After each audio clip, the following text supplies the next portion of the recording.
ఈ రోజున మాట్లాడితే గత పాలకులు మళ్ళీ రౌడిజం చేయడానికో గుండాగర్దీ చేయడానికో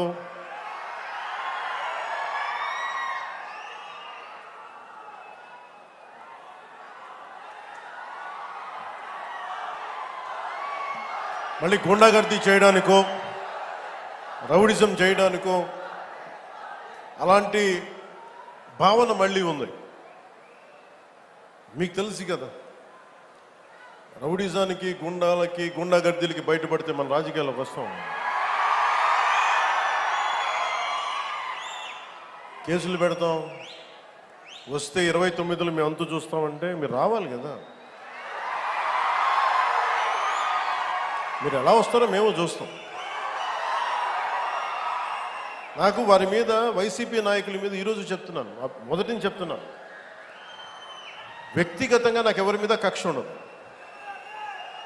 మనస్ఫూర్తిగా నా గుండెల మీద ఆత్మసాక్షిగా చెప్తా, నాకు ఎవరి మీద కోపం ఉండదు. కానీ మీరు సగటు మనిషిలో, ఈ దేశంలో ఉన్న సగటు మనిషికి, సగటు మధ్యతరగతి మనిషికి, సగటు రైతుకి, సగటు యువకుడికి, సగటు యువతకి మీరు కనుక భయభ్రాంతుల్ని క్రియేట్ చేస్తే దాన్ని ఎదుర్కొనే కదా ఇక్కడ దాకా వచ్చాం. మీకు 151 సీట్లు వచ్చినప్పుడు కదా, నేను 2 చోట్ల ఓడిపోయినప్పుడు కదా మేము ఎదుర్కొని బలంగా నిలబడింది. అంటే గుండెల్లో ఎంత దమ్ము ఉండాలి, రక్తంలో ఎంత వేడి ఉండాలి మీలాంటి వాళ్ళు తట్టుకోవాలంటే.